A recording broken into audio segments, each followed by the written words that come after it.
को बड़ी बरकत दे, बड़ी आशीष दे। आज की सभा के लिए हम उस महान परमेश्वर का धन्यवाद करते हैं। हालेलुया। और हम सभी तैयार हैं आज के वचन को सुनने के लिए, आज के वचन को ग्रहण करने के लिए। और प्रभु आप सभी को बड़ी बरकत दे। तो जिनके पास अपनी अपनी बाइबल है वो अपनी अपनी बाइबल को खोलेंगे और प्रेरितों की पुस्तक 6 अध्याय 1 से लेकर 7 आयत तक हम पढ़ेंगे। प्रेरितों की पुस्तक 6 अध्याय 1 से लेकर 7 आयत तक हम पढ़ेंगे। उन दिनों में जब चेलों की संख्या बहुत बढ़ने लगी, तब यूनानी भाषा बोलने वाले इब्रानी भाषा बोलने वालों पर कुड़कुड़ाने लगे कि प्रतिदिन की सेवकाई में हमारी विधवाओं की सुधि नहीं ली जाती। तब उन बारों ने चेलों की मंडली को अपने पास बुलाकर कहा, ये ठीक नहीं कि हम परमेश्वर का वचन छोड़कर खिलाने पिलाने की सेवा में रहें। इसीलिए हे भाइयों, अपने में 700 नाम पुरुषों को जो पवित्र आत्मा और बुद्धि से परिपूर्ण हो चुन लो कि हम उन्हें इस काम पर ठहरा दें। परंतु हम तो प्रार्थना में और वचन की सेवा में लगे रहेंगे। ये बात सारी मंडली को अच्छी लगी और उन्होंने स्तिफनुस नामक एक पुरुष को जो विश्वास और पवित्र आत्मा से परिपूर्ण था, और फिलिपुस और प्रोखोरुस और निकानोर और तिमोन और परमीनास और अंताकियावासी निकुलाउस को जो यहूदी मत में आ गया था चुन लिया। इन्हें प्रेरितों के सामने खड़ा किया और उन्होंने प्रार्थना करके उन पर हाथ रखे। परमेश्वर का वचन फैलता गया और यरूशलेम में चेलों की गिनती बहुत बढ़ती गई और याजकों का एक बड़ा समाज इस मत को मानने वाला हो गया। हालेलुया। हालेलुया। आइए हम सभी अपने सिर को झुकाएंगे, आंखों को बंद करेंगे और प्रार्थना में जाएंगे। महान स्वर्गीय पिता प्रभु यीशु मसीह, तेरी तारीफ, तेरा धन्यवाद, तेरा शुक्रिया और तेरी महिमा करते हैं पिता। खास करके महान परमेश्वर, आज के इस पवित्र कलाम को पढ़े जाने पर, सुने जाने पर बड़ी बरकत दे, बड़ी आशीष दे प्रभु। सारी महिमा, सारा आदर तुझे ही देते हैं पिता। इस प्रार्थना को सुन कबूल कर, प्रार्थना प्रभु यीशु मसीह के नाम से मांगती है। आमीन, आमीन, आमीन, आमीन। आप सभी बैठ सकते हैं। आवाज ठीक आ रही है? हाँ, मेरा गला थोड़ा सा आज खरखराया हुआ है और बीच में कभी मुझे अगर खांसी आ जाए, कुछ ऐसा लगे तो आपने उस तरफ ध्यान नहीं देना है। आपने सिर्फ वचन की ओर ध्यान देना है। Hallelujah, hallelujah. और जैसा कि इस वचन में जो हमने पढ़ा है, जो सुना है, तो हम इसमें से किस चीज को देखते हैं कि खुदा हमें क्या वचन देना चाहता है या क्या वस्तु देना चाहता है। तो हम इस संदेश में, इस मैसेज में, इस वर्सेस में हम देखते हैं कि यहाँ पर प्रेरितों ने हमें डीकन्स दिए हैं। क्या दिए हैं? डीकन्स दिए हैं। और जैसा कि पिछले सप्ताहों में मैंने बताया था कि हम कलीसिया में डीकन्स का चुनाव करेंगे और उन्हें नियुक्त करेंगे और हम डीकन्स की ड्यूटीज देखेंगे, उनकी जिम्मेदारियां देखेंगे कि एक कलीसिया में, एक चर्च में डीकन्स की क्या जिम्मेवारी होती है।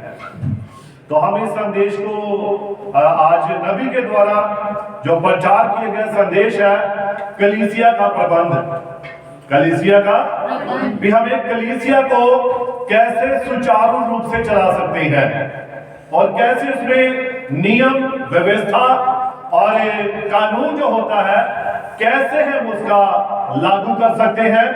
और आज कुछ गवाहियां मैं सुन रहा था और गवाहियां जो बताई गई थी, ये पिछले इस साल में जो बीतने वाला साल है, और इस साल में सभी को प्रभु ने बहुत सारी बरकतें दी है, बहुत सारी बरकतें दी है जिनकी गिनती हो भी नहीं सकती है। साल बहुत बड़ा होता है और सबसे बड़ी बात कि खुदा हमें अपनी उपस्थिति में लेकर आता है, ये हमारी सबसे बड़ी गवाही है। वरना आज बहुत सारे लोग अभी भी शायद अपने कामों में व्यस्त है, लेकिन हमारे ऊपर उसकी महान दया, महान कृपा है कि वो हमें अपनी पवित्र उपस्थिति में लेकर आया। हालेलुया। तो मैं हमारे भाई साहब अभिषेक जी, इनकी गवाही सुना था और गवाही बहुत अच्छी थी, और प्रभु ने और भी ब्लेस करे और भी आशीष करे। और मैं विश्वास करता हूं कि सचमुच खुदा का कलाम कहता है, वचन कहता है कि वो हमें पूंछ नहीं ठहराता, बल्कि क्या ठहराता है? सिर ठहराता है। और जैसा कि खुदा का कलाम भी कहता है, ये वो उस नगर की तरह है जो कहां पर बसा हुआ है? पहाड़ पर बसा हुआ है और कभी छिप नहीं सकता है।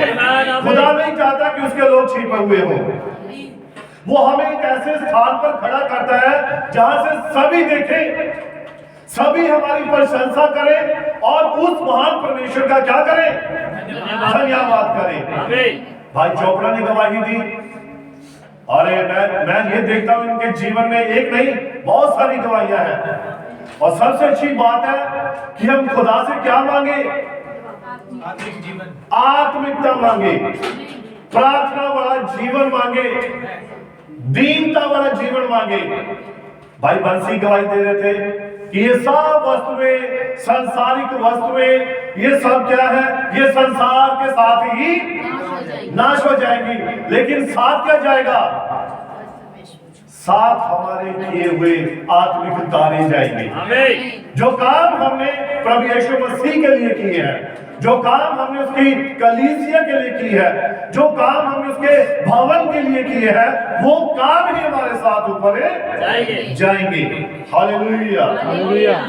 मैं सिस्टर का धन्यवाद करता हूँ, सिस्टर सुजिंदर जी, सिस्टर रीता जी, जिन्होंने गवाही दी। और ऐसा ही है कि जब हम खुदा के वचन पर गौर करते हैं, ध्यान करते हैं, तो प्रभु भी हमारा ध्यान रखता है। हालेलुया।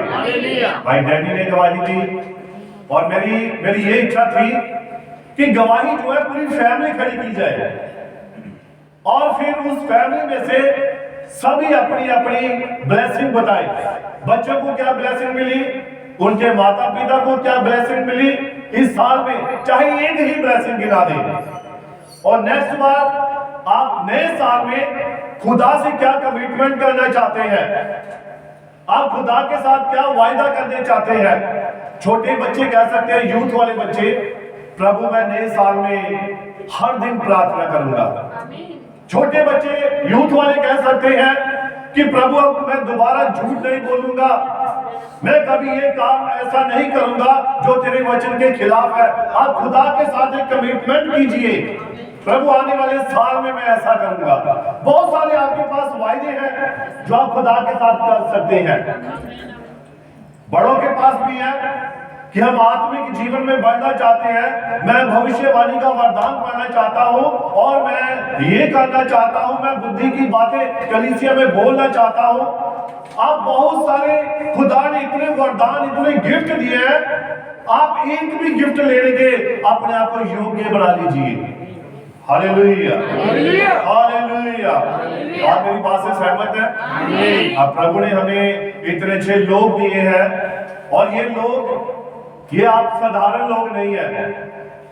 पतरस की पत्री में लिखा है, ये खुदा के लोग हैं, ये परमेश्वर की निज प्रजा है, ये वो लोग हैं जो एक याजकों की शाही मंडली है। आप याजकों की शाही मंडली है। और याजक का मीनिंग आप जानते हैं, याजक जो हर समय खुदा के आगे भेंटें चढ़ाया करता है। और एक याजक का काम क्या है? हमेशा खुदा के आगे घुटनों के बल रहना, दुआ में रहना, प्रार्थना में रहना, और यहोवा के आगे अपनी भेंटों को चढ़ाते रहना। ये एक याजक का काम है। और आपको याजकों की शाही मंडली है, हमें अपने आप को पहचानना है। हालेलुया। तो याजक का काम क्या है? खुदा की उपस्थिति में बने रहना, ना कि याजक का काम है कि वो गांव-गांव, शहर-शहर घूमता फिरे, इधर-उधर बातें करता रहे, लोगों के साथ ऐसी बातें, ऐसे काम करे जो वचन के खिलाफ है। ऐसा वो कुछ भी ना करे। याजकों की शाही मंडली, हालेलुया, सभी सहमत है? आमीन। प्रभु आपको बड़ी बरकत दे, बड़ी आशीष दे। तो हम संदेश की ओर आते हैं और विश्वास करते हैं कि यहोवा परमेश्वर ने हमें जो डीकन्स दिए हैं, तो हम उन डीकन्स की ड्यूटीज को देखेंगे, उनकी जिम्मेदारियों को देखेंगे, उनकी पत्नियों की जिम्मेदारियों को देखेंगे। हालेलुया। डीकन्स भाई तैयार हैं? हालेलुया। और ये बातें सिर्फ डीकन्स के लिए नहीं होंगी, ये कलीसिया पर भी लागू होती है। समझे बात को? तो प्रभु आपको बड़ी बरकत दे, बड़ी आशीष दे। और इससे पहले कि मैं एक बात और आपको बताना चाहता हूं, संसारिक वस्तुएं हमें मिलती हैं और हमें इनकी जरूरत होती है कि नहीं होती है? आपके पास अगर गाड़ी ना हो, बसेस ना हो, व्हीकल्स ना हो, तो आप कैसे ही आ सकते हैं? पिछले समय में तो लोग पैदल हजारों किलोमीटर, 100 किलोमीटर चल पड़ते थे, उन्हें कोई फर्क नहीं पड़ता था, क्योंकि उस वक्त ये गाड़ियां, ये सब चीजें नहीं थी। पर यहोवा ने, उस महान परमेश्वर ने, यहोवा यीरे ने अपने लोगों के लिए ऐसी चीजों का प्रबंध किया है कि हम इन चीजों को आनंद मान सके। नाश तो होगी है संसार के साथ, संसारिक वस्तुएं, लेकिन जब तक आप संसार में है, आपको इनकी जरूरत है। ऐसा ही है। अब आप देखिए, अगर आपके पास खाने के लिए रोटी ना हो, तो वचन तो कहता है कि मनुष्य केवल रोटी से जिंदा नहीं रहेगा। ऐसा लिखा है कि मनुष्य केवल रोटी से जिंदा नहीं रहेगा, बल्कि हर एक उस वचन से जो परमेश्वर के मुख में से निकलता है, उसके द्वारा जिंदा रहेगा। तो फिर रोटी की कोई जरूरत नहीं है। जो गेहूं की रोटी, उसकी जरूरत है फिर? वचन तो ये कह रहा है कि मनुष्य केवल रोटी से जिंदा नहीं रहेगा, परमेश्वर के मुख में से निकलने वाले शब्द से ही जिंदा रहेगा। तो फिर हमें गेहूं लेने की जरूरत नहीं है, फिर हमें सब्जी बनाने की जरूरत नहीं है। ऐसा ही है फिर तो। जब तक आप संसार में है, आपको इन वस्तुओं की जरूरत पड़ती है। हालेलुया। नबी का संदेश मैं अभी पढ़ रहा था, दृढ़ निश्चय के साथ लगे रहना, दृढ़ता के साथ लगे रहना, मजबूती के साथ लगे रहना। हालेलुया। तो उसमें हमारे युग का नबी भाई विलियम मैगिन ब्रानम, और जो प्रचार, जो संदेश यहोवा परमेश्वर ने इसके द्वारा प्रकाशन के रूप में दिए हैं, इस संदेश में नबी ने कहा है हमें मरी हुई वस्तुओं के ऊपर जिंदा रहना पड़ता है। हम मरी हुई वस्तुएं खाते हैं तभी हम जिंदा रहते हैं। आप देखिए, आपको जिंदा रहने के लिए मरी हुई वस्तुएं खानी पड़ती है, तब आप जिंदा रहते हैं। आप अगर मांस खाते हैं तो आप इसके लिए चिकन को, मुर्गे को मरना पड़ता है ना? ऐसा ही होता है। और वो मरता है, आप खाते हैं और आप जिंदा रहते हैं। और आपको अगर रोटी खानी है तो इसके लिए गेहूं को पिसना पड़ता है, मरना पड़ता है, तब आप रोटी खाते हैं और आप जिंदा रहते हैं।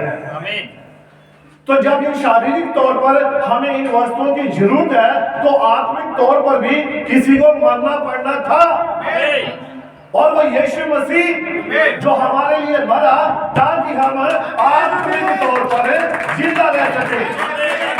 Hallelujah, hallelujah.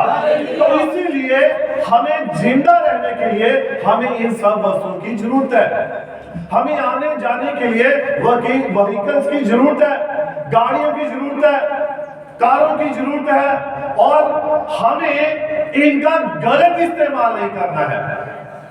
ये मोबाइल है, मोबाइल किस लिए दिया गया है? ये हमारी जरूरत है। आज के समय की क्या है?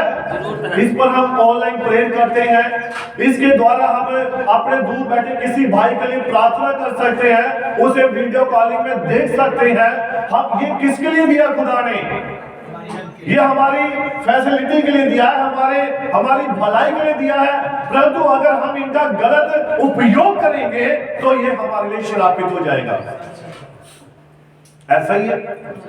अब गाड़ी मिल जाएगी तो हम कहें नहीं चलो अब हम फलाने रिश्तेदार के पास चलते हैं घूमने के लिए, चलो हम डलहौजी घूमने के लिए चलते हैं। इन कामों के लिए खुदा हमें वस्तुएं नहीं देता है, वो देता है कि आप खुदा की उपस्थिति में लगातार बने रहें। अभी ऐसा नहीं कि भाई चोपड़ा को गाड़ी मिल गई तो ये भाई चोपड़ा के लिए प्रचार है, ये मेरे लिए भी उतना प्रचार है, उतना आपके लिए भी है। हम सभी के लिए बातें लागू होती है। हालेलुया। तो बहुत बार हम देखते हैं कि जब ऐसा होता है, और आजकल वो गीत भी चला हुआ है ना, गड्डी देती यीशु ने असी बंदगी जिला के जाने यार। तो जब चीज खुदा ने दी है तो उसकी चीज है तो उसके ही कामों में इस्तेमाल हो। हालेलुया। तो प्रभु आप सभी को बड़ी बरकत दे, बड़ी आशीष दे। और वचन में खुदा के कलाम में हम देखते हैं सुलेमान के बारे में। सुलेमान जो कि एक राजा था, और वो किसकी जगह पर राजा बना? अपने पिता दाऊद की गद्दी पर वो बैठा। अब यहाँ पर एक बात बड़े ध्यान से आपने सुननी है, आपने इसके ऊपर पूरा गौर करना है कि जब सुलेमान अपने पिता दाऊद की गद्दी पर बैठा तो गिबोन में रात के समय यहोवा ने उसे क्या दिया? दर्शन दिया और उसके साथ बातें की। मांग सुलेमान तू क्या मांगता है? अब सुलेमान ने क्या कहा कि प्रभु तेरी कृपा से, तेरे अनुग्रह से मैं अपने पिता दाऊद की गद्दी पर विराजमान हूं, जैसा कि आज वर्तमान में है। और वर्तमान का मीनिंग प्रेजेंट टाइम अब मौजूद है, उसकी आशीषों से भरपूर है, उसकी बरकतों से भरपूर है, वर्तमान में है ये बातें। और सुलेमान भी यहाँ पर कहता है कि जैसा कि वर्तमान में मैं कहां पर हूं? अपने पिता दाऊद की राजगद्दी पर बैठा हूं। हालेलुया। आमीन। मैं थोड़ा सा आपको पढ़कर बताना चाहता हूं। यह है पहला राजा 3 अध्याय, और आप उसकी 5 आयत से पढ़िए। पहला राजा first king 3rd chapter Gibeon में यहोवा ने रात को स्वप्न के द्वारा सुलेमान को दर्शन देकर कहा, जो कुछ तू चाहे कि मैं तुझे दूं वह मांग। सुलेमान ने कहा, तू अपने दास मेरे पिता दाऊद पर बड़ी करुणा करता रहा। और सुलेमान ने क्या कहा? तू अपने दास अर्थात मेरे पिता दाऊद पर बड़ी करुणा करता रहा, क्योंकि वह अपने को तेरे सम्मुख जानकर तेरे साथ सच्चाई और धार्मिकता और मन की सिधाई से चलता रहा। अब जो दाऊद था वो यहोवा की उपस्थिति में कैसे चलता था? पढ़िए, देखो ध्यान से सुनिए। और तूने यहाँ तक उस पर करुणा, उस आयत को पढ़िए आप, 6 आयत को दोबारा। सुलेमान ने कहा, तू अपने दास मेरे पिता दाऊद पर बड़ी करुणा करता रहा, क्योंकि वह अपने को तेरे सन्मुख जानकर तेरे साथ सच्चाई और धार्मिकता और मन की सिधाई से चलता रहा। अब सुलेमान को यह बात दाऊद के विषय में कैसे पता लगी कि मेरा पिता मन की सिधाई से चलता था, सच्चाई के साथ चलता था, या वो खुदा के आगे पूरी धार्मिकता के साथ चलता था? सुलेमान को यह बात कैसे मालूम हुई? क्योंकि सुलेमान अपने पिता पर निगाह रखता था, अपने पिता के चाल चलन को देखता था, वो अपने पिता के कामों को देखता था। जैसे कि प्रभु यीशु मसीह कहता है, जो कुछ भी मैं अपने पिता को करते हुए देखता हूं वही मैं करता हूं। Hallelujah, hallelujah. और सुलेमान यहाँ पर अपने पिता दाऊद की क्या कर रहा है? प्रशंसा कर रहा है। जैसे मेरा पिता दाऊद तेरे सन्मुख अपने मन की सिधाई से, धार्मिकता के साथ, सीधी चाल के साथ चलता रहा। हालेलुया। तो आगे बढ़िए इसको। और तूने यहाँ तक उस पर करुणा की, और तूने यहाँ तक उस पर करुणा की थी कि उसे उसकी गद्दी पर विराजने वाला एक पुत्र दिया। तूने उस पर ऐसी करुणा की कि तूने दाऊद को इस गद्दी पर विराजने वाला एक पुत्र दिया। अब वो बात अपनी कर रहा है। वो पुत्र कौन था उस वक्त? सुलेमान था।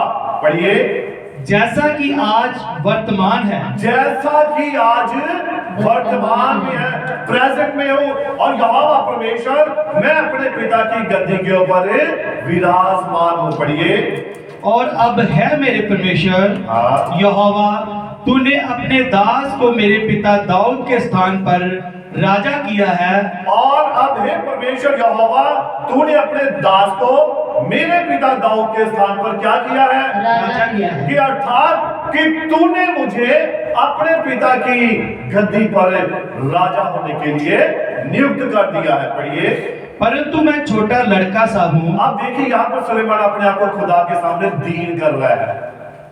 जब कोई ब्लेसिंग आती है, जब कोई आशीष मिलती है, जब कोई बरकत मिलती है, तो हमें उसके लिए खुदा के आगे दीन होना पड़ता है, नम्र होना पड़ता है कि प्रभु हम तो इस योग्य नहीं थे, परंतु तेरी दया ने, तेरी कृपा ने इस योग्य बनाया कि हम इन्हें प्राप्त कर सके। पढ़िए,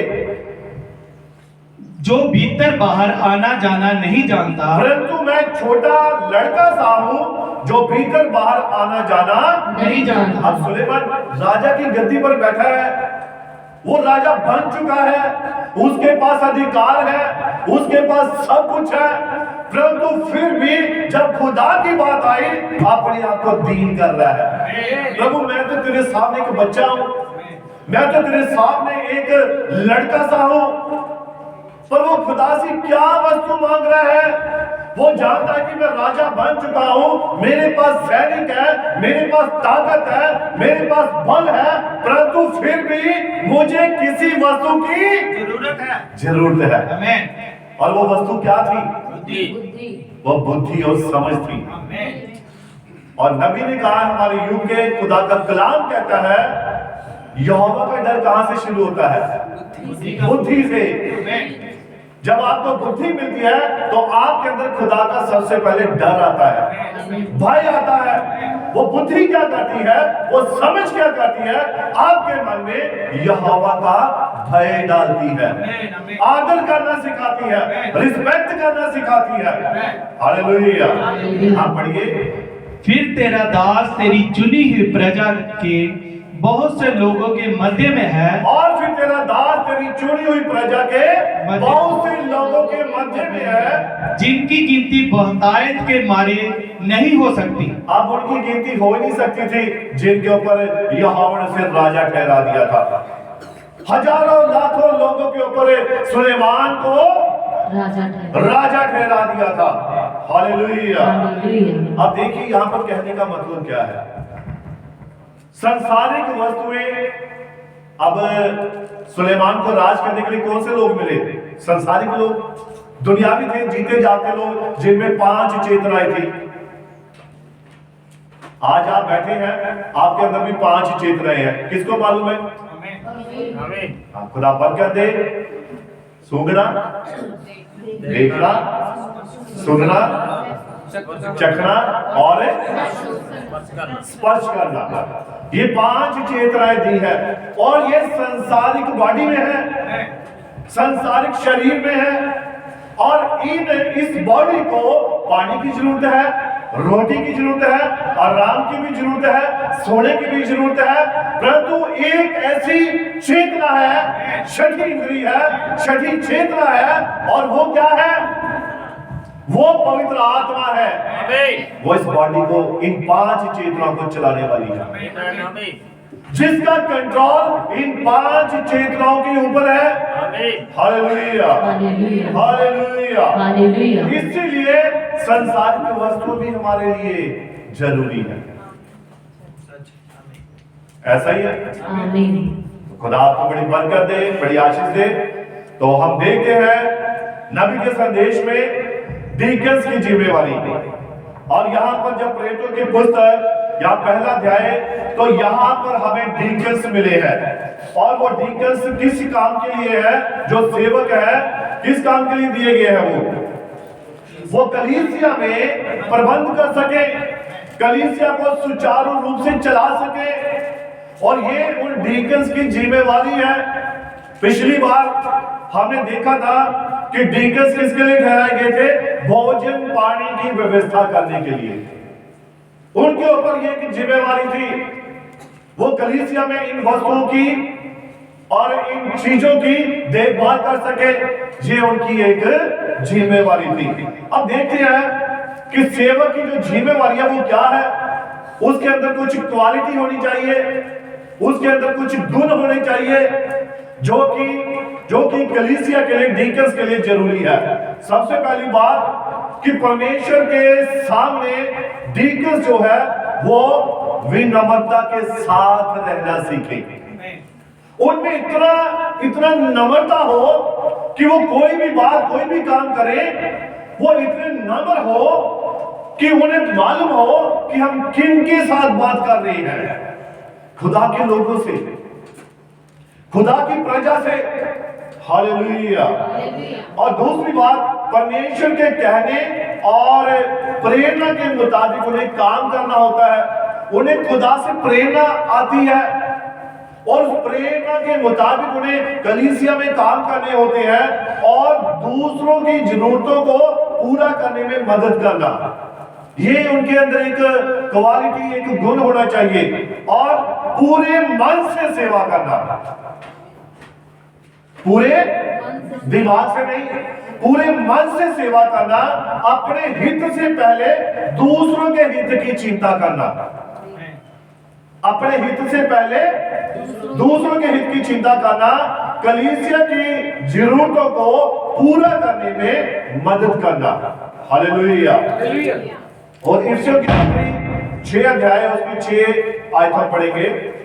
इफ्सियों की पत्री 6 अध्याय 6 आयत से लेकर 10 तक। मनुष्यों को प्रसन्न करने वालों के समान दिखाने के लिए सेवा ना करो। अब यहाँ पर चेक कर लीजिए, यहाँ पर क्या खुदा का कलाम हमें सिखा रहा है? मनुष्य को दिखाने के लिए सेवा ना करो, नहीं करनी है। मनुष्य को दिखाने के लिए सेवा ना करो, नहीं करनी है। पढ़िए। पर मसीह के दासों के समान मन से परमेश्वर की इच्छा पर चलो। पर मसीह के दासों के समान मन से मसीह की इच्छा पर चलो और उस सेवा को मनुष्यों की नहीं परंतु प्रभु की जान कर सच्चे हृदय से अब करो। ये जो जिम्मेदारी आपके ऊपर डाली गई है, तो ये जिम्मेदारी आपको पूरे मन से निभानी है। इसमें कहीं पर भी आपके लेश मात्र भी कमजोरी ना हो, ढीलेपन ना हो, क्योंकि आप किसकी सेवा करेंगे? आप कलीसिया की सेवा करेंगे। सेवक किसे कहते हैं? बताइए। सेवा करना। यीशु मसीह ने सेवा की, उसने तो अपने चेलों के पांव धोए थे। पतरस कहते, प्रभु तू ऐसा क्यों कर रहा है? तू हमारे पांव क्यों धो नहीं पाए? तो यीशु मसीह ने कहा, अभी तो इस बात को नहीं समझता, बाद में समझेगा।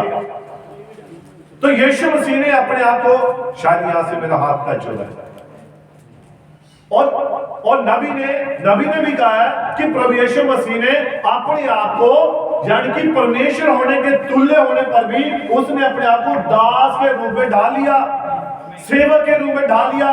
तो हम तो एक मनुष्य मात्र हैं और हमें भी सेवा के लिए ठहराया गया है। और हमें ये जो सेवा करनी है, ये दिखावे की सेवा कोई भी काम है। कलीसिया में कोई भी भाई, कोई भी बहन जो खुदा के भवन में काम कर रहा है, वो दिखाने के लिए काम नहीं करे, वरना कुछ भी इनाम प्राप्त नहीं करोगे, कुछ भी फल नहीं मिलेगा। पढ़िए। और उस सेवा को मनुष्यों की नहीं परंतु प्रभु की जान कर सच्चे हृदय से करो। और उस सेवा को मनुष्यों की सेवा जानकर नहीं करना है। मैं तो पास्टर जी के चर्च की सेवा कर रहा हूँ, मैं तो पास्टर जी के लिए ये कर रहा हूँ, ये समझकर सेवा मत कीजिए, परंतु मसीह की सेवा कर रहे हैं ये सोचकर आप सेवा कीजिए। पढ़िए। क्योंकि तुम जानते हो हाँ कि जो कोई जैसा अच्छा काम करेगा, हाँ जी, चाहे दास हो चाहे स्वतंत्र, हाँ। प्रभु से वैसा ही पाएगा। और चाहे वो दास है चाहे वो आजाद है, जैसा वो काम करेगा खुदा से वो क्या पाएगा? वैसा ही पाएगा। वैसा ही पाएगा। पढ़िए। हे स्वामियों, हाँ तुम भी धमकियां देना छोड़कर हाँ। उनके साथ वैसा ही व्यवहार करो, हाँ। क्योंकि तुम जानते हो कि उनका और तुम्हारा दोनों का स्वामी स्वर्ग में है। दोनों का स्वामी कहाँ पर है? स्वर्ग में है। स्वर्ग में है। और वह किसी का पक्ष नहीं करता। और परमेश्वर किसी का पक्षपात नहीं करता है। अब देखिए दूसरा तीमुथियुस 4 उसकी 7 आयत निकालिए। आज ये क्या है? एक शिक्षा है। आज का संदेश एक शिक्षा है ये।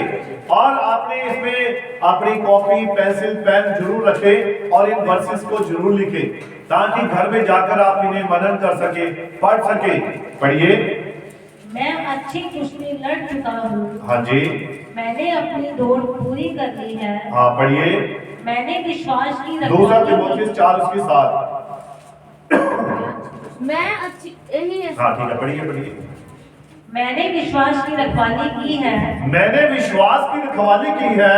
भविष्य में मेरे लिए धर्म का वह नौकर हाँ रखा हुआ है, हाँ जी। जिसे प्रभु जो धर्मी और न्यायी है हाँ पढ़िए। मुझे उस दिन देगा। हाँ पढ़िए। और मुझे ही नहीं वरन उन सबको भी जो उसको उसके प्रकट होने को प्रिय जानते हैं। अब देखिए खुदा का कलाम एक बात हमें सिखाता है, और वो क्या है कि आप तब तक परिपक्व नहीं हो सकते हैं जब तक आपके ऊपर एक जिम्मेवारी नहीं डाल दी जाए। समझे बात को? लड़का जब तक कुंवारा होता है ना, अपनी मर्जी करता है ना? उसके ऊपर कोई टेंशन नहीं है।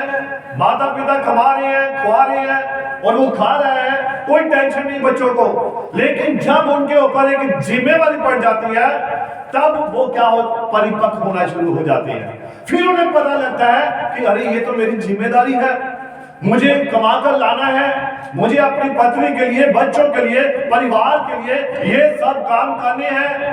एक जिम्मेवारी जब बढ़ जाती है तो खुदा का कलाम कहता है वो परिपक्व होना शुरू हो जाते हैं। ऐसा ही होता है। अब देखिए जिम्मेवारी के साथ परिपक्वता आरंभ होती है। जब जिम्मेवारी आती है तभी आप परिपक्व होना शुरू होते हैं। जब तक आपके ऊपर कोई जिम्मेवारी नहीं होती ना, आपको कोई टेंशन नहीं होती है, आप फ्री माइंड होते हैं और जैसा मन में आता है वैसा करते जाते हैं। लेकिन जब आपके ऊपर एक जिम्मेदारी डाल दी जाती है, आपके ऊपर टेंशन आ जाती है, तनाव आ जाता है, चिंता होने लगती है कि मैंने ये काम समय सिर करना है भाई। Hallelujah, hallelujah. यदि आप जीवन में सफल बनना चाहते हैं तो हमेशा अपने सर्वश्रेष्ठ को अपनी जिम्मेदारियों में रखना सीखें और उन्हें बखूबी रूप से पूरा करने के लिए अनुशासनता में जाएं। हालेलुया। अब देखिए जो चीजें आप वर्तमान में घर, नौकरी या कलीसिया में कर रहे हैं, वह उन उत्तेजक चीजों की तुलना में उबाऊ और नियमित लग सकती है, जो दूसरों को ऐसा ही लगता है। फिर भी जैसा वचन कहता है, जो काम तुझे मिले उसे अपनी शक्ति भर करना। हर रोज नौकरी पर जाना, ड्यूटी पर जाना आपको उबाऊ लग सकता है, आप ऊब सकते हैं। क्या हर रोज एक ही जगह जाना, एक ही जगह बातें करना, सेम काम करना, आप इन बातों से ऊब सकते हैं। ऐसा होता है ना, क्या सुबह सर्दियों का मौसम में रजाई में सोने का दिल करता है और जाकर स्कूल में जाना है, जाकर ड्यूटी पर जाना है। आपको ये बातें ढीले कर सकती है, हर रोज एक ही काम। लेकिन खुदा का कलाम कहता है, समुपदेशक पुस्तक 9:10 पढ़िए इसको। समुपदेशक 9 है उसकी 10 आए। उपदेशक की पोथी 9:10। जो काम तुझे मिले हाँ। उसे अपनी शक्ति भर करना। जो काम तुझे मिले कैसे करना है? शक्ति भर। अपनी शक्ति भर से करना है, उसमें पूरा जी जान लगा देनी जो काम तुझे मिले, जो जिम्मेदारी तुझे मिले, उसे करने में कोई भी ढील नहीं करनी है, बल्कि उस काम को करने के लिए आपको जी जान से ताकत लगा देनी है। हालेलुया। अब सेवा करने के लिए अपने पदवी को मत देखो, उसके बिना भी सेवा करें, ये एक जिम्मेदारी है। अब जरूरी नहीं है कि कलीसिया में जो डीकन्स ठहरा दिए गए हैं, एल्डर्स ठहरा दिए गए हैं, या कोई साउंड का काम कर रहा है या कोई खाना बनाने का काम कर रहा है, वो व्यक्ति ये ना सोचे कि मुझे, बाकी कोई सोचे कि मुझे कोई जिम्मेवारी नहीं दी गई इसलिए मैं कोई काम नहीं करूंगा। कलीसिया के मामले में, चर्च के मामले में ऐसा नहीं है। यहां पर सभी की जिम्मेदारी है। हालेलुया। सेवा करने के लिए आप पदवी को मत देखिए कि जब तक पास्टर जी आप मुझे ये वाली पोस्ट नियुक्त नहीं करते हैं मैं तब तक कोई सेवा नहीं करूंगा। ऐसा नहीं है कलीसिया में। हालेलुया।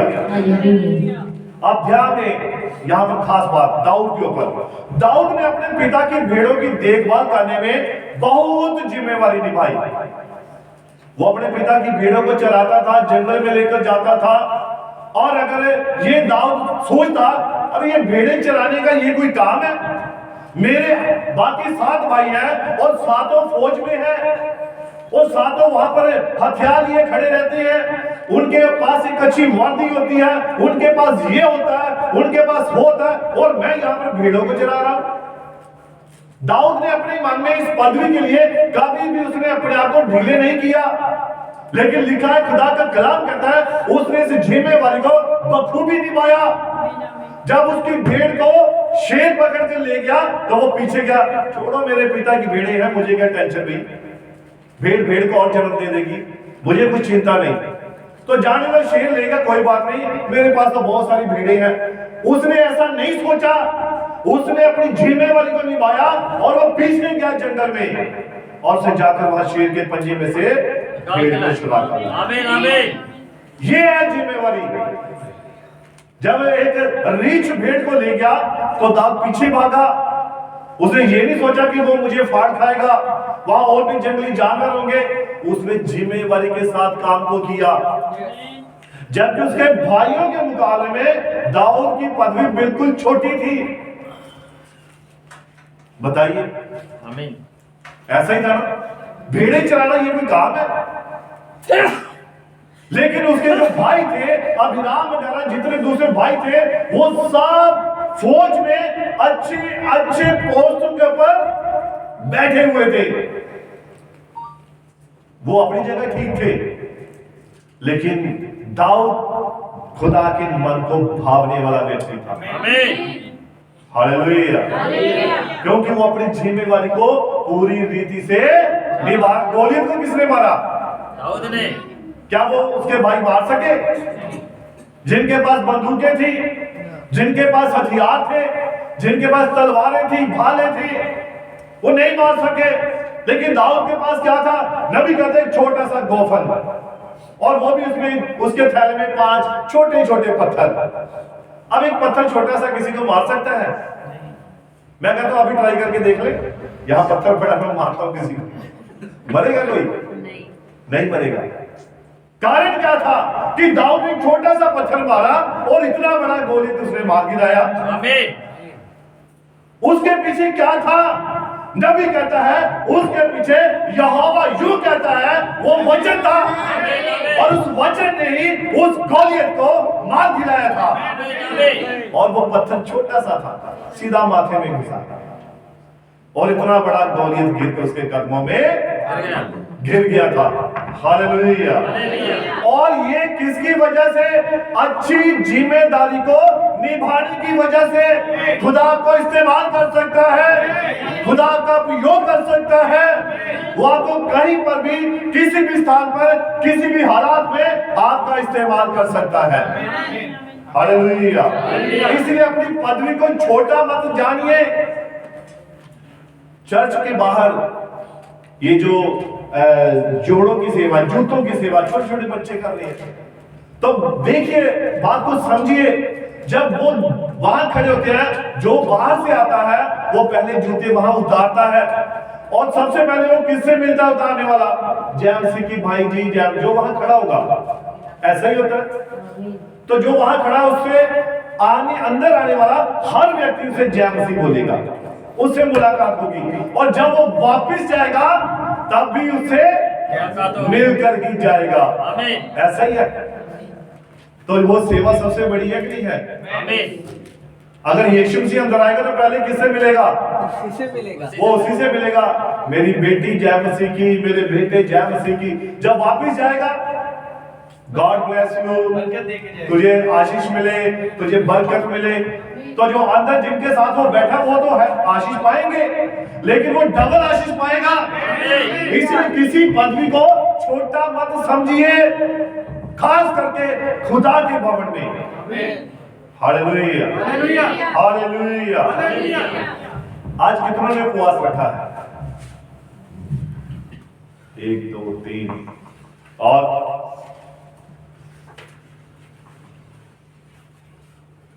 गॉड ब्लेस यू, प्रभु बरकत दे।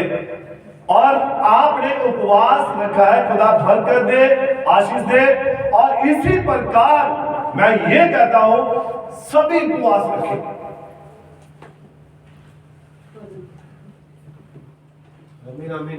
सभी उपवास रखें। उपवास क्या करता है? मजबूत खड़ा करता है। ये आपके आत्मा को मजबूती प्रदान करता है, आपके रुके हुए कामों को खोलता है।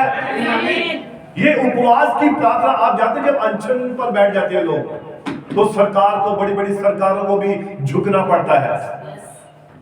जब वो भूख हड़ताल पर बैठ जाते हैं, आजकल तो सरकारें परवाह नहीं करती हैं, लेकिन खुदा अपने लोगों की परवाह करता है।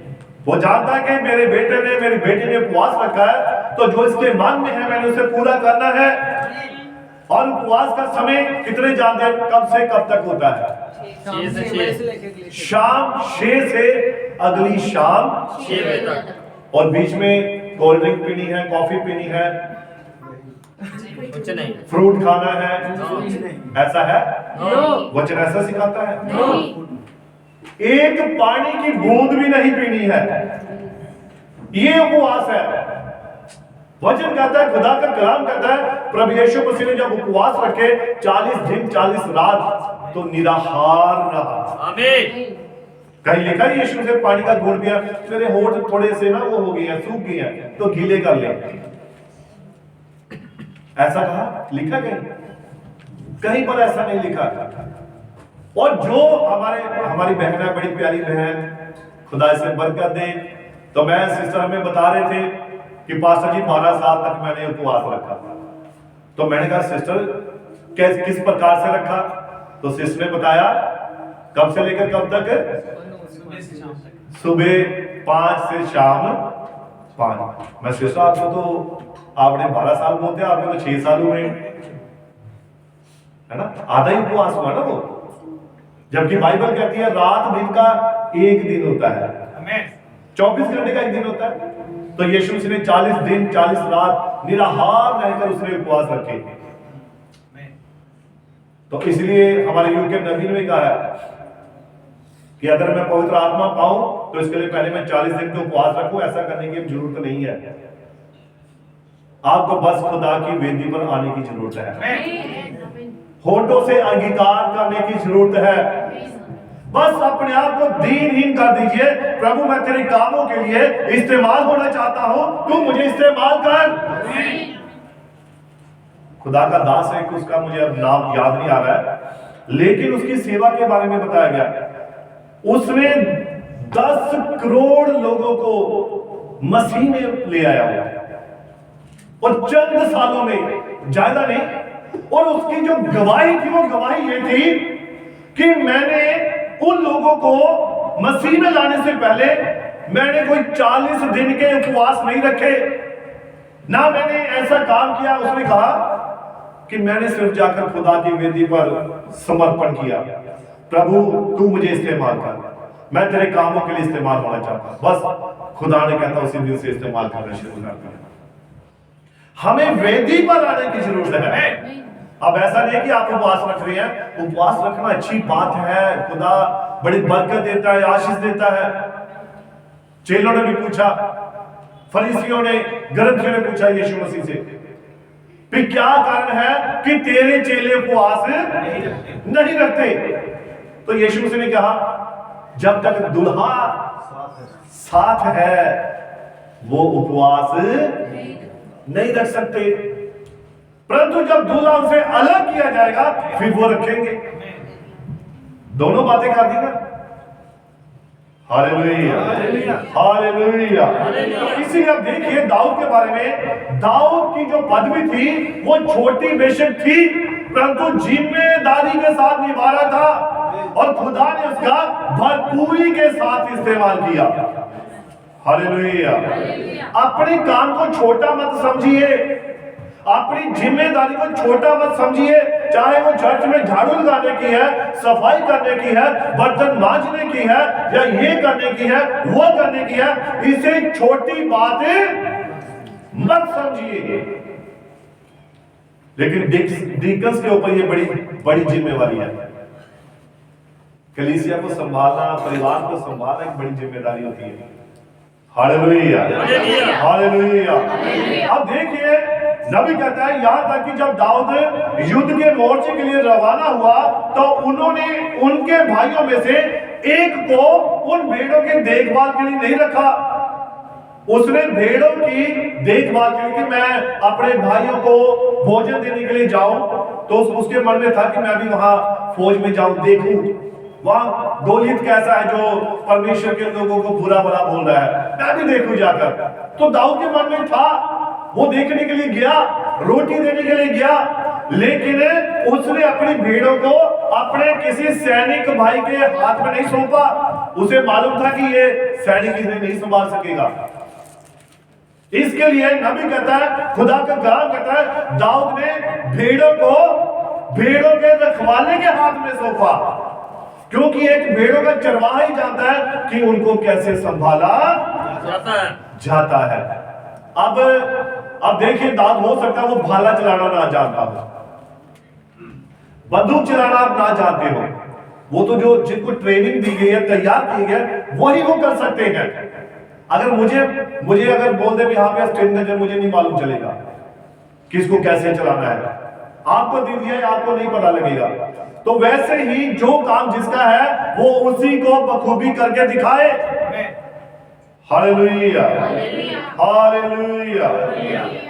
और देखिए नबी कहता है, जब आप प्रतीत होते हैं कि उबाऊ और नियमित कार्यों को विश्वास पूर्वक और परिश्रम पूर्वक दिन रात करते हैं, तो ये आपके लिए एक दुर्बल चरित्र वाला लक्षण पैदा करता है।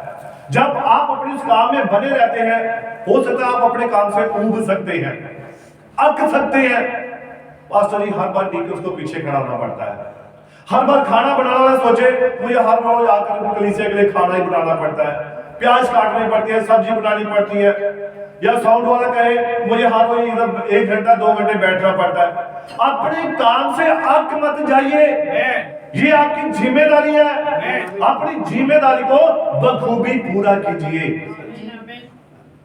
हालेलुया। बहुत बार क्या होता है कि वो अपने उस काम से अक जाते हैं और बातें बोलना शुरू कर देते हैं, और वो जो बातें होती हैं वो खुदा के खिलाफ होती हैं, परमेश्वर के खिलाफ होती हैं। मैं अकेला ही रह गया काम करने के लिए। मार्था गई यीशु मसीह के पास, प्रभु देख मरियम मेरी बहन वो मेरे साथ हाथ नहीं बढ़ाती है, मेरे साथ बर्तन नहीं बनाती, रोटी नहीं बनाती, वो क्या करती है, मैं अकेली, मुझे सब कुछ करना पड़ रहा है। ये उसकी जिम्मेदारी थी मार्था की, और वो अपनी जिम्मेदारी से तंग आ गई और आकर प्रभु से शिकायत करने लग पड़ी कि प्रभु देख मैं अकेली, मुझे ये सब कुछ करना पड़ रहा है। आप लोगों को दिखाने के लिए सेवा मत कीजिए। सेवा वही कबूल होगी जो ईमानदारी के साथ होती रहेगी। इससे आपको लेश मात्र फर्क ना पड़े कि कोई मुझे देख रहा है या नहीं देख रहा है। इस बात पर गौर मत कीजिए, इस बात पर ध्यान मत दीजिए। सेवा वही है जो मन से हो रही है। आप सेवा कर रहे हैं, कोई आकर हो सकता है पूछे पैंट पानी चंगी तरह साफ करी, पानी ठंडा कि गर्म, ऐसी बातें, वो कोई मदद नहीं, वो बातें करने वाले ही होंगे। आप ही काम करने वाले होंगे। आपको अपना काम ईमानदारी के साथ करना है। वो प्रभु देख रहा है, यीशु मसीह देख रहा है। आपने उस काम को भली भांति करके दिखाना है। हालेलुया। तभी आपको क्या मिलेगी? आशीष मिलेगी। हालेलुया। और वचन भी स्पष्ट रूप से कहता है, देखिए कहते चरित्र जो है आपका, ये बातें आपका परिश्रम, आपकी विश्वास पूर्वक किया हुआ काम, ये आपके चरित्र में लक्षणों को पैदा करता है कि आप कौन से आत्मा के अनुसार चल रहे हैं। हालेलुया। और इसे ही एक जिम्मेदारी कहा गया है। ये आपके डीएनए में पूरी तरह से स्थायी हो जाता है। जिम्मेदारी होती है ना असली, वो आपके नबी कहता है डीएनए में भी चली जानी चाहिए कि कल को जब वहां पर आपके काम देखे जाएं तो वहां पर सब कुछ साफ साफ प्रकट हो कि आपने हृदय के साथ किए हैं, मन के साथ काम किया है, दिखाने की सेवा नहीं की है। हालेलुया। और वचन स्पष्ट रूप से कहता है जो थोड़े से थोड़े में सच्चा है वह बहुत में भी सच्चा है। आप छोटे से काम में भी अगर ईमानदार है ना, सच्चे हैं, जिम्मेदारी पूरी ईमानदारी के साथ कर रहे हैं, छोटे से छोटे काम में भी, तो आपको जब बड़ी जिम्मेदारी सौंपी जाएगी आप उसमें भी ईमानदार ही पड़ेंगे। आमीन। और खुदा का कलाम कहता है और जो थोड़े से थोड़े में अधर्मी है वो बहुत में भी अधर्मी होगा। जो थोड़े में वफादार नहीं है, शौक आ जाता है, दिल में आता है कि सेवा करे, पर एक दो दिन की, हफ्ते भर की, महीने भर की ये सेवा नहीं गिनी जाती है। जब लगातार काम करना पड़ता है, उठ जाते हैं, पेट्रोल खर्च हो गया, ये हो गया, थक गए, ठंड लग गई, ये बातें उस व्यक्ति के लिए मायने नहीं रखती हैं। उसके लिए तो बस उसका काम नजर आता है। दिहाड़ी लगाने वाला व्यक्ति मालूम है, जिसे मालूम है मैंने रोज कुआं खोदना है, रोज पानी पीना है, ऐसा व्यक्ति कभी भी ढीला नहीं पड़ेगा। वो कभी भी रजाई लेकर ओढ़कर सोता नहीं रहेगा। वो क्या करेगा? वो समय से, टाइम से उठेगा और कुआं खोदेगा। अपने से पता मेहनत करनी है, ये काम करना ही है, काम करूंगा तो मेरे बच्चे खाने पाएंगे। आमीन। Hallelujah, hallelujah, hallelujah. इसलिए जो थोड़े से थोड़े में भी अधर्मी है वो बहुत में भी अधर्मी है। और देखिए दूसरी बात, जब भी आपको सेवा करने का मौका मिलता है, हमेशा अपनी पूरी कोशिश करें कि आप एक ऐसे व्यक्ति के रूप में देखा जा सके जिस पर आपको आपके ऊपर भरोसा किया जा सके। यानी कि उस काम को ऐसे करें कि दोबारा अगर माइंड में आए जो फलाना व्यक्ति वो ये काम कर सकता है। आपका कैरेक्टर ऐसा होना चाहिए। समझे मेरी बात को? कई बार तो बर्तन मांजने के लिए देते हैं, या कोई भी काम करने के लिए होता है, तो जब उस बर्तन को धोने के लिए बोले तो कई कैसे दोगे? टूटी छोड़ देंगे, ग्लास पकड़ेंगे, ऐसे रख देंगे। ये सेवा नहीं है। सेवा क्या है? उस बर्तन को पकड़े अच्छी तरह से। ज्यादा लोग बाहर से मांजते हैं, बाहर से भी चमके। बाइबल ऐसा ही सिखाती है कि जो बाहर से फरिश्तियों की तरह नहीं चमकना है, अंदर से चमकना है। अंदर से आपका स्वभाव जो अंदर है, आपका कैरेक्टर जो अंदर है, वो चमके, वो बाहर आए। हालेलुया।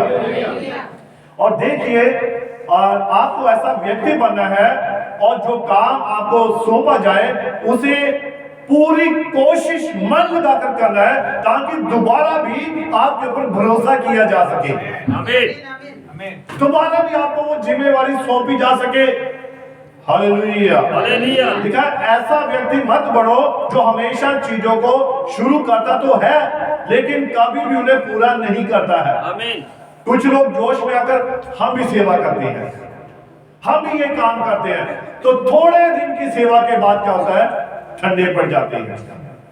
ऐसे व्यक्ति नहीं बनना है। फिर जब विचार आता है किसको काम सौंपे तो फिर अचानक यार वो आधा काम छड़ के चला जाता है। वो आधा काम करेगा, थक जाएगा, छोड़ देगा, ठंड लग जाएगी, सर्दी लग जाएगी, बारिश आ जाएगी, ये हो जाएगा, फलाना हो जाएगा, वो आधा काम छोड़कर चला जाएगा। ऐसा व्यक्ति नहीं बनना है। जिम्मेदारी को पूरी तरह से निभाना चाहिए। ये यहोवा की दृष्टि में अनमोल है। Hallelujah, hallelujah. अब देखिए, आपका चरित्र आपको महान लोगों के सामने ही प्रकट करता है। आमीन। आपकी जिम्मेदारी आपको बड़े लोगों के सामने प्रकट करती है। हालेलुया। और ये चरित्र लक्षण है जो आपको महान लोगों के सामने रखेगा और आपको स्थायी सफलता दिलाएगा। ना केवल ये चरित्र लक्षण आपको कहीं भी जाने पर सफलता प्रदान करेगा, बल्कि लोग ये भी भरोसा करने लगेंगे कि आप क्या करते हैं और आप क्या कहते हैं। इससे आपको अपने प्रभु यीशु मसीह के सुसमाचार को अधिक प्रभाव के साथ फैलाने में मदद मिलेगा। आमीन। हालेलुया। हालेलुया। अब देखिए, आप घृणा मत करो, जिम्मेदारी से घृणा मत करो। जो जिम्मेदारी दी जाती है उससे आपने घृणा, ईर्ष्या नहीं करनी है। बहुत बार लोग अपने कामों से अक जाते हैं, थक जाते हैं, घृणा करने लगते हैं, ये काम छोड़ दूंगा। हमारा एक फौजी भाई था, राजेश डेविड भाई, सुनील जाते हैं कलीसिया में, उस भाई जाते हैं, और वो आंध्रा से है। और दुकान पर जब भी, और प्रभु की कृपा से उन्होंने काफी वचन सुनते रहते मेरे पास आकर। और उनकी पत्नी वो पुलिस में, आंध्रा पुलिस में कांस्टेबल थी शायद, या एएसए थी, और वो खुद आर्मी में थे। और वो भाई ने जब भी आना, पास्टर जी मेरा मन करता है मैं फौज की नौकरी छोड़ दूं और मैं प्रभु की सेवा करूं। तो मैंने कहा, भाई डेविड, जब आप कवारे थे, जब आपके पास नौकरी नहीं थी, तब आप क्या करते थे? पास्टर, तब मैं बहुत दुआ करता, प्रभु ये नौकरी दे, मुझे नौकरी दे। तो मैंने कहा, जब आपको प्रभु ने नौकरी दी, आपने दुआएं की, आपने प्रार्थनाएं की और आपको नौकरी मिल गई, और अब जब आप उसको, खुदा ने आपको ये ब्लेसिंग दे दिया, अब आप दुआ करें, प्रभु मैं आपकी सेवा करना चाहता हूं। आपकी जिम्मेदारी ही आपकी सेवा है। जो जिम्मेदारी जो आपने ये खुदा से मांगी है, आप दी किसने? खुदा ने दी ना। तो जो खुदा ने जब दी है, तो आप उसे तब तक पूरा करें जब तक आप उसे पूरा कर सकते हैं। आमीन। हालेलुया। हालेलुया। तो इसीलिए घृणा करने वाली अपनी जिम्मेवारी से घृणा मत कीजिए। अक जाती है, ऐसा नहीं करना है। चाहे वह काम कितना भी नीच और संसारिक क्यों ना हो, जो अपने तरीके से आता है, हमेशा याद रखें कि परमेश्वर आपको उत्तम भविष्य के लिए आपको तैयार कर रहे हैं, जो आपके आगे आने वाला है। आमीन। आप कलीसिया में छोटे छोटे भी अगर जिम्मेदारी से काम कर रहे हैं ना, तो ये आपके आने वाले भविष्य के लिए बड़ी सुंदर योजनाएं लेकर आएगा। आपके परिवार के लिए, आपके बच्चों के लिए, आपके पति के लिए, आपके कामकाज के लिए, ये छोटे छोटे काम, ये जिम्मेदारियां आपको बहुत आगे तक लेकर जाएंगी। हालेलुया। हालेलुया। अंत में आपको अपनी जिम्मेदारियों को भार के तहत वजन कम करने की जरूरत नहीं है। इसके बजाय आपको ये परमेश्वर के साथ समर्पित रहना सीखना होगा। इस जिम्मेवारी के साथ ही आपको खुदा के आगे समर्पण करना है। आमीन। कि प्रभु मैं इस चर्च का डीकन हूं, और प्रभु मुझे पूरी ईमानदारी के साथ मुझे सामर्थ्य दे, ताकत दे, बुद्धि दे, समझ दे कि मैं प्रभु तेरे लोगों की सेवा ईमानदारी के साथ कर सकूं। खाना बनाने वाले कह सकते हैं कि प्रभु जो सेवा तूने जिम्मेदारी हमें सौंपी है, हम ईमानदारी के साथ करें। उनके मन में ये लेश मात्र भी ना आए कि क्या ये मेरी ही ड्यूटी है, पास्टर जी किसी और की ड्यूटी नहीं लगा सकते। चर्च में मैटिंग की सेवा है और बहुत सारे काम है। आप अपनी जिम्मेदारी को पूरी ईमानदारी के साथ कर रहे हैं, तभी खुदा बरकतें दे रहा है। आमीन। तभी वो आपको आशीषें दे रहा है। हालेलुया। हालेलुया। और आप इसे दैनिक रूप से प्रार्थना, आराधना और परमेश्वर के वचन में तब तक कर सकते हैं जब तक कि अंदर की और आपकी शांति बाहर उथल पुथल से अधिक मजबूत ना हो जाए।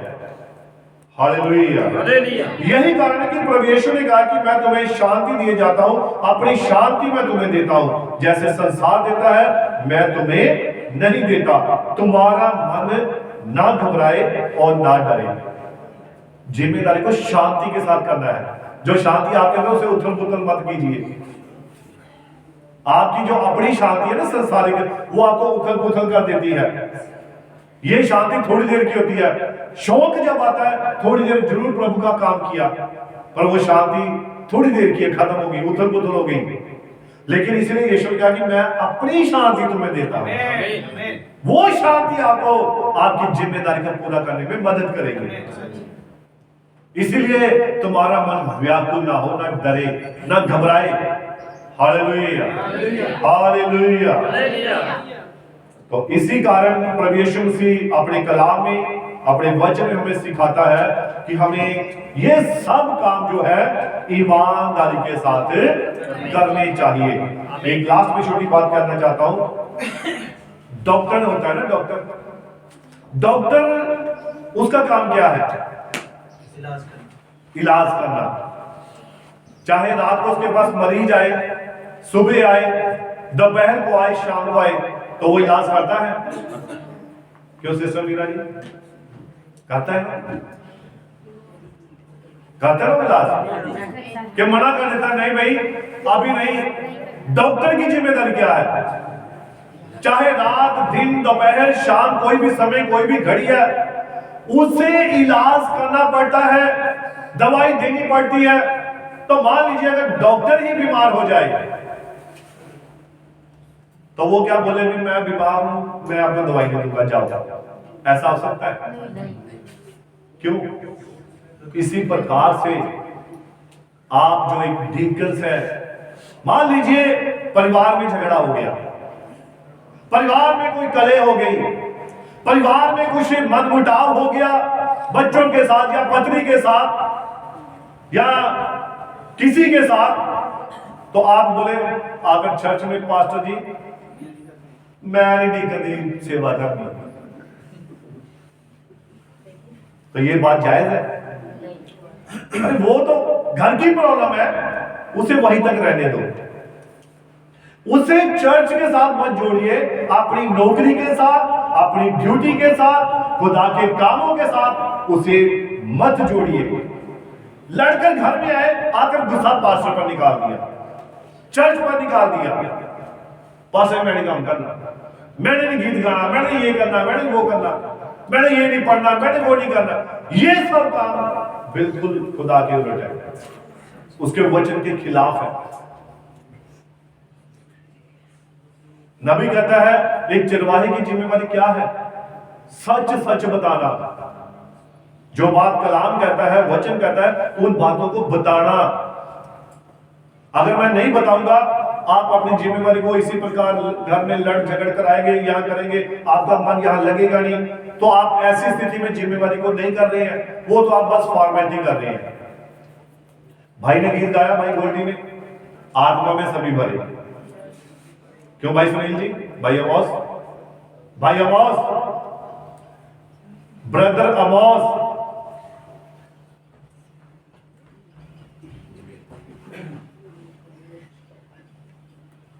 बताइए। भाई गोल्डी गीत गा रहे थे, तो जो इन्होंने गीत गाया उसमें आत्मा में भरे सभी? हार गए ना? तो ये इस प्रकार से हमारी आराधना, हमारी उपासना, हमारी बंदगी होनी चाहिए। आप आत्मा में भरे, आपका गीत गाना, आपका भजन गाना, आपका बोलना दूसरे की तरक्की के लिए हो। Hallelujah, hallelujah. तो यही कारण है। दूसरी बात एक और मैं यही बात बताना चाह रहा था कि घर में झगड़ा हो जाए, पति पत्नी की ना बने, तो चर्च में आकर कहे कि पास्टर जी मैं सेवा नहीं कर रही। ये बातें मुख में नहीं आनी चाहिए। आपकी पत्नी आपकी जिम्मेदारी में आड़े नहीं आनी चाहिए, आपका व्यवहार आपकी जिम्मेदारी में आड़े नहीं आना चाहिए, आपके बच्चे आपकी जिम्मेदारी में आड़े नहीं आने चाहिए। हालेलुया। और पत्नियों के बारे में भी अगले बार हम बताएंगे कि पत्नियों की क्या जिम्मेदारी है एक चर्च के प्रति, अपने पति के प्रति। अगर वो डीकन्स की सेवा कर रहा है तो उसकी पत्नी की क्या जिम्मेदारी है, अगर वो एल्डर है उसकी क्या जिम्मेदारी है, अगर वो पास्टर है उसकी क्या जिम्मेदारी है, अगर कलीसिया है तो कलीसिया के जो भाई बहन है वो अपने अपने पतियों के, अपने अपनी पत्नियों के, उनके प्रति क्या जिम्मेदारियां हैं। इन सब बातों को हम अगले हफ्ते सीखेंगे। तो प्रभु आपको इस वचन के द्वारा बड़ी बरकत दे, बड़ी आशीष दे। God bless you.